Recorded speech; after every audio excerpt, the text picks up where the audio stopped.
We are sure that all of you know the brand Gap. Even many of you have clothes of this brand. If so, today you will know a little more about its history. But first of all, do you know its origins? Everything started in 1969, that time when the Beatles were very successful, when fashion became a big revolution, and belt-type trousers and denim clothing turned out to be the most fashionable clothes. But it wasn't easy for the creators of Gap. Donald and Doris Fisher had to drive from town to town to find the jeans of their size. They thought that there were people with the same problem, so they decided to talk with Walter Haas Jr., the president of Levi Strauss & Co., reaching an agreement in which Levi's would provide all the assortment of their pants. That same year, the company Gap was founded in California, a small shop located on a strategic place between a high school and two universities in San Francisco. So Gap depended mainly on young customers. Moreover, Gap opened 6 stores at the end of the 70s, and the company created some brands for children like Gap Kids and Baby Gap. Nowadays, Gap has more than 3,700 stores in 52 countries, and it employs more than 105,000 people under their brands: Gap, Banana Republic, and Old Navy. But has Gap always had unethical behavior?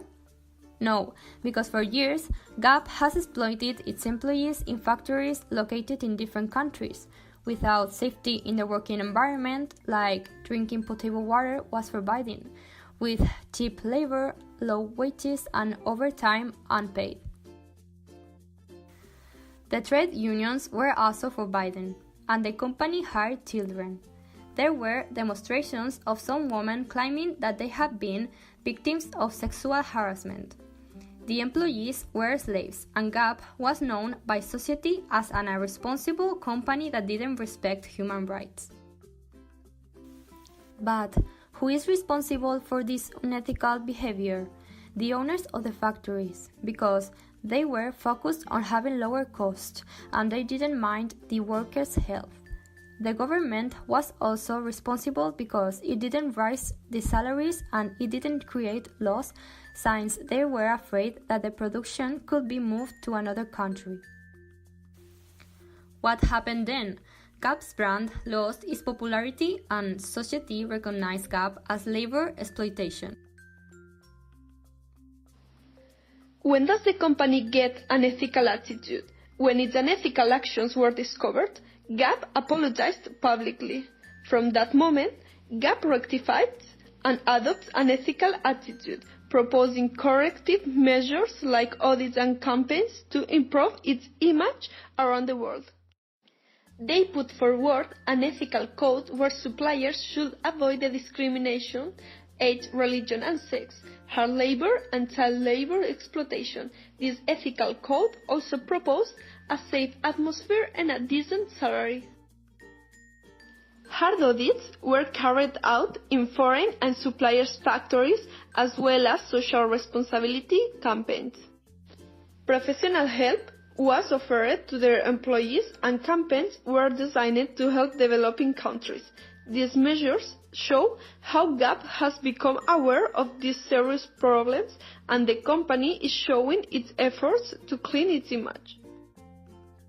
The most important measure is the free telephone line that works for 24 hours a day and for 3,065 days a year, so employees can call to report some violation of the ethical code.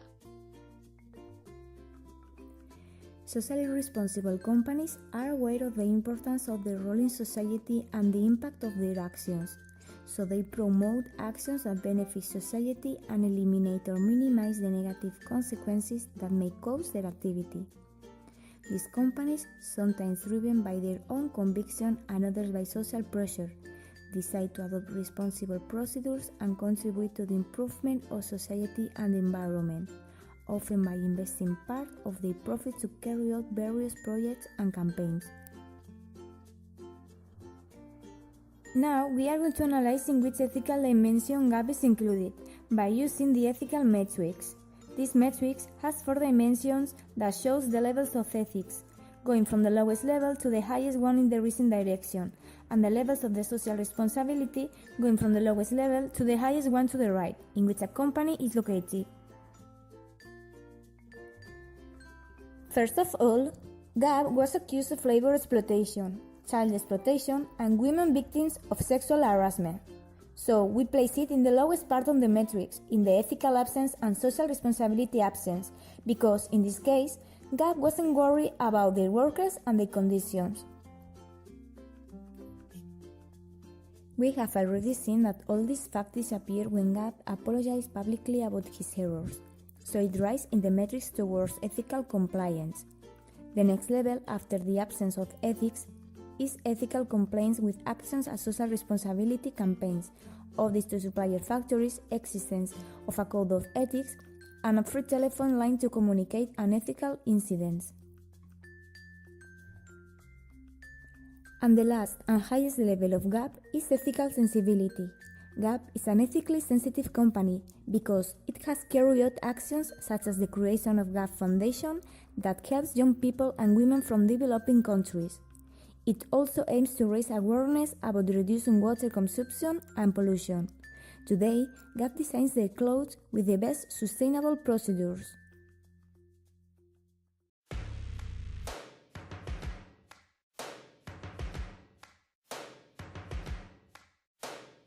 First things first, I'ma say all the words inside my head. I'm fired up and tired of the way that things have been.